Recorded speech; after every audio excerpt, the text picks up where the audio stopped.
اللہ کے ولیوں کو نہ ہی کوئی خوف ہوتا ہے اور نہ ہی کوئی ڈر. بے شک اللہ کے ولیوں کو نہ ہی کوئی خوف ہوتا ہے اور نہ ہی کوئی ڈر. اللہ کے ولی وہ ہوتے ہیں جو شیر سے نہیں ڈرا کرتے بلکہ شیر کے پیٹھ پہ سوار ہو جایا کرتے ہیں. اللہ کے ولی وہ ہوتے ہیں جو کسی ظالم بادشاہ سے نہیں ڈرا کرتے. اللہ کے ولی وہ ہوتے ہیں جو کسی حکمراں سے نہیں ڈرا کرتے. اللہ کے ولی وہ ہوتے ہیں جو کوئی آدمی سے نہیں ڈرا کرتے. اللہ کے ولی وہ ہوتے ہیں جو تلواروں سے نہیں ڈرا کرتے. اللہ کے ولی وہ ہوتے ہیں جو ڈرا کرتے ہیں تو صرف اللہ اور اس کے رسول سے ڈرا کرتے ہیں. کیا بات ہے، بے شک. حضرات، ہمیں اور آپ کو تو معلوم ہے کہ اللہ کے ولی وہ ہیں جنہیں کسی چیز کا خوف نہیں ہے. کیا بات ہے، بے شک. لیکن جو پڑھتے نہیں ہیں، لکھتے نہیں، انہیں نہیں معلوم ہوتا ہے کہ اللہ کے ولی کسے ڈرا کرتے ہیں. بے شک. ہم اور آپ اگر دیکھ لیں کہ شیر آ رہا ہے تو چھپ جاتے ہیں. ہم اور آپ اگر دیکھ لیں کہ پولیس آ رہا ہے تو چھپ جاتے ہیں. لیکن اللہ کے ولی وہ ہوا کرتے ہیں کہ دیوانگان عشق میں گھوما کرتے ہیں. تو کسی شاعر نے کیا ہی خوب کہا ہے، نگاہ ولی میں وہ تاثیر دیکھی، بدلتی ہزاروں کی تقدیر دیکھی. حضرات، اب آئیے میں آپ کو غوث اعظم کی بارگاہ میں لے چلتا ہوں. حضور غوث اعظم رضی اللہ تعالیٰ عنہ کے بچپنا کا عالم ہے. ہمارے اور آپ کے بچپن میں ہمارے اور آپ کے بچے چھوٹے چھوٹے جو ہوتے ہیں وہ جب کھیلنے نکلتے ہیں تو وہ کوئی چیز نہیں دیکھتے جی. کہ کپڑا گندا ہو جائے گا. لیکن اللہ کے ولی جو ولیوں کے سردار ہیں، جن کا نام عبد القادر جیلانی ہے، جن کو لوگ غوث اعظم بھی کہا کرتے ہیں، جن کو لوگ بڑے پیر بھی کہا کرتے ہیں، آئیے انہی کی بارگاہ میں لے چلتا ہوں. ان کے 3 دن کا عالم ہے، یعنی بچپنا کا عالم ہے. رمضان شریف کا مہینہ ہے تو ان کی والدہ محترمہ فرماتی ہیں کہ میرا بیٹا غوث اعظم دودھ نہیں پیتا جب تک کہ مغرب کی اذان نہ ہو جائے. کیا بات ہے، بے شک. نعرے تکبیر، نعرے رسالت، مسلک اعلی حضرت، فیضان اعلی حضرت، کرامت غوث اعظم. کیا بات ہے. میرا بیٹا غوث اعظم جب تک کہ دودھ نہیں پیتا جب تک کہ مغرب کی اذان نہ ہو جائے. 3 دن کا بچہ ہے، وہ کوئی اور بچہ نہیں بلکہ غوث اعظم ہے. اگر ماں فاطمہ بنت ام الخیر بن جائے تو بیٹا غوث اعظم پیدا ہوگا. فاطمہ بنت ام الخیر تو نہیں، لیکن نائب ام الخیر تو بن ہی سکتی ہیں، کنیز ام الخیر تو بن ہی سکتی ہیں. لیکن آج ہمارے اور آپ کے ماؤں کا حال یہ ہے کہ سر پہ دوپٹہ نہیں رکھتی. غوث اعظم کی ماں کا حال یہ تھا کہ سر پہ جب دوپٹہ، ان کے بالوں کو کوئی نہیں دیکھتا تھا. حضرت زینب رضی اللہ تعالیٰ عنہ کربلا کے میدان میں تھی لیکن ان کے بالوں کو کسی نے نہیں دیکھا. آج جب ظالموں نے دوپٹہ چھین لیا تو ان کے چہروں کو کسی نے نہیں دیکھا، اپنے بالوں سے اپنے چہروں کو ڈھک لیا. وہ ہیں غوث اعظم کی ماں، وہ ہیں امام حسین کی ماں. ہمارے اور آپ کی ماؤں کا حال یہ ہے کہ اپنے گھروں میں بیٹھی رہتی ہیں، گھروں کیا بازاروں میں گھومتی رہتی ہیں، وہ سر پہ دوپٹہ نہیں رکھتی. کیا بات ہے. اگر بول دیا جائے تو کہتے ہیں مولوی فتنہ فساد پیدا کرتا ہے. ارے جب کتابوں کو پڑھو گے تبھی تو معلوم ہوگا، کتابوں کا مطالعہ کرو گے تبھی تو معلوم ہوگا کہ شریعت کیا کہہ رہی ہے اور طریقت کیا کہہ رہی ہے اور دنیاوی مسئلہ کیا کہہ رہا ہے. دنیا تو بہت کچھ کہہ رہا ہے لیکن شریعت کے دائرے میں چلو. اللہ کے نبی ارشاد فرماتے ہیں کہ اللہ کے نبی حضور صلی اللہ تعالیٰ علیہ وسلم اپنے سر مبارک کو سجدے میں رکھ کر کے ہم امتیوں کے لیے اس طرح سے دعا فرما رہے تھے، رب حبلی امتی، رب حبلی امتی. بے شک. سبحان اللہ، سبحان اللہ. امی جان، میرے 2 احسانات آپ پر ہیں.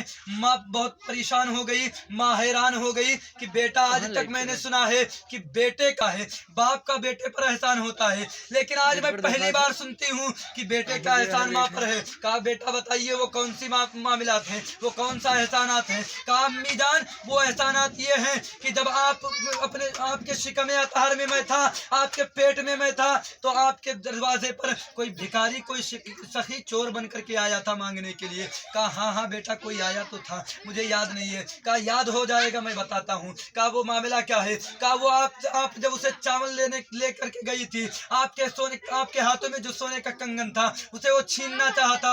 आप उसे प्लेट वहीं पर फेंक करके, उसे हाथ छुड़वा करके आप एक घर के दरवाजे एक कोने में बैठ गई थी। बैठने के बाद आपने दुआ मांगी थी कि अल्लाह भेज दे कोई ऐसी शख्सियत को जो मेरी इज्जत को बचा ले। क्या बात है, माशाअल्लाह। उस वक्त आपके सहन में, आपके आंगन में अगर कोई शेर आया था वो कोई और नहीं बल्कि आपका बेटा अब्दुल कादिर है। क्या बात है, बेशक आपका बेटा अब्दुल कादिर है। कहा यही एहसानात आप पर मेरा है। कहा बेटा दूसरी एहसानात क्या है? आपने हुजूर गौसे आजम ने अपने माँ के रुखसार को चूमा, अपनी माँ के होंठ को चूमा, अपने माँ के पेशानी को चूमा। कहा अम्मी जान दूसरा एहसानात भी सुन लीजिए। कहा वो कौन सा एहसानात है? कहा आपने कभी अंगूर के गुच्छे को तोड़ना चाहा था? कहा हाँ हाँ मैंने तोड़ना चाहा था। कहा आपके पेट में जो दर्द हुआ था वो कोई और नहीं बल्कि आपका बेटा अब्दुल कादिर दे रहा था। किस लिए बेटा आपने किस लिए दर्द दिया? कहा अम्मी जान उस अंगूर के गुच्छे पर एक ऐसी पुरानी बिच्छू बैठी थी जो अगर आपको डस लेती तो आपको बहुत ज्यादा तकलीफ होती। क्या बात है यार, बहुत उम्दा, बहुत उम्दा। दिया ताकि वो बिच्छू से आप बच जाए। दूसरी एहसानात ये है आप पर। कहा बेटा आज तक मैंने सुना था कि माँ का एहसान बेटे पर है, लेकिन मैंने आज तक ये नहीं सुना था कि बेटे का एहसान माँ पर है। और वो बेटा हो तो कौन बेटा है? वलियों का सरदार है। जिस तरह से नबी पाक सल्लल्लाहु तआला अलैहि वसल्लम सारे नबियों के सरदार हैं, उसी तरह हुजूर गौसे आजम रज़ियल्लाहु तआला तमाम वलियों के सरदार हैं। बेशक वो माँ के शिकम में रह करके अपनी माँ की हिफाजत फरमा रहे हैं। हम और आप दुनिया में रह करके अपनी माँ की हिफाजत नहीं माँ की हिफाजत तो दूर किनार है, माँ की फरमाबरदारी नहीं कर पाते हैं। लेकिन गौसे आजम का वो मकाम है कि गौसे आजम अगर बचपने के आलम में मदरसे में जाए, अगर कोई रोता हुआ मिल जाए या रोता हुआ दिख जाए तो हुजूर गौसे आजम रज़ियल्लाहु ताला उसे देखने लग जाए। ये रोने वाला है तो कौन है? ये चिल्लाने वाला है तो कौन है? वो कोई और नहीं, एक पंडित की लड़की थी। हुजूर गौसे आजम ने ठहर गए। कहा ये मामला क्या है, माजरा क्या है, किस लिए रो रही है? आप देखते हैं कि एक मंदिर के अंदर एक लड़की दूध का प्याला लिए अपने सर को, क्या बात है, क्या बात है, इस तरह से पटक पटक कर रो रही है और कह रही है भगवान जी अगर मेरी मुराद आपने ये प्रसाद नहीं खाओगे, ये दूध नहीं पियोगे तो अपनी सर पटक पटक कर जान दे दूंगी। वो गौसे आजम है, गौसे दूध पीना शुरू करेगा। इतना फरमाना था कि उसने अपने मुंह को चाक किया और अपने जिस्म और उसके उस मूर्ति के जिस्म में जान आती है और जान आने के बाद वो दूध पीना शुरू कर देते हैं, प्रसाद खाना शुरू कर देते हैं। वो लड़की दौड़ती हुई, पंडित की लड़की है, सर से खून बह रहा है, वो दौड़ती हुई अपने घर आती है। रास्ते में जंगल पड़ता है, लोगों ने देखा कि पंडित की लड़की के सर से खून बल पड़ रहा है तो वो सोचने लगे कि किसी ने हमला किया होगा इस शकुंतला देवी पर। लेकिन जब वो आई घर, पूछने लगे लोगों ये मामला क्या है, ये माजरा क्या है, तो वो लड़की ने बताया कि ये मामला ये है कि मैंने अपने भगवान को प्रसाद ले करके गई थी और खिलाना चाहा, लेकिन भगवान जी खा नहीं रहे थे, इसीलिए मैंने सर पटक पटक करके उनको खिला दिया। क्या बात है यार, बहुत उम्दा, माशाअल्लाह। लेकिन जब बामिला आया दूसरे दिन का, वो लड़की कहती है कि मैं कल देखाऊंगी। कल वो जब जाती है और वो प्रसाद लेकर के जाती है और जाने के बाद अपने सर प्रसाद को रखती है और कहती है ओ राम जी ओ श्याम जी इस प्रसाद को खा लीजिए। लेकिन भला पत्थर की मूर्ति में वो कैसे जान आ जाए? वो कल थे जो इसलिए खा लिया था कि गौसे आजम का हुक्म था। वो लड़की सोचने लगती है कि कल तूने खा लिया, आज क्यों नहीं खा रहे हो? तो वो सोचते सोचते अपने सर को फिर पटकने लगती है। गांव वाले वापस हो जाते हैं, ये लड़की मजाक कर रही है, ये लड़की पत्थर की मूर्ति है, मेरे भगवान जी का मजाक उड़ा रही है। वो लड़की से इतना कहना था कि उस लड़की ने देखा कि गांव वाले वापस जा रहे हैं, उस लड़की ने कहा अगर पत्थर की मूर्ति से कि अगर तुम नहीं खाओगे तो कल वाले बच्चे को बुला लो। क्या बात है, माशाअल्लाह। और नहीं बल्कि गौसे आजम थे। जिंदाबाद, नारे तकबीर, नारे रिसालत, मसलके आला हजरत, फैजाने आला हजरत, जश्न ईद मिलादुन नबी, नारे तकबीर, नारे रिसालत। बहुत उम्दा हजरत, माशाअल्लाह। लड़की कहती है कि मैं कल वाले बच्चे को बुलवा लूंगी। इतना सुनना था कि फिर वो पत्थर की मूर्ति में जान आती है और वो खाना शुरू कर देती है। खाने के बाद लोगों ने पूछा वो कल वाला बच्चा कौन है?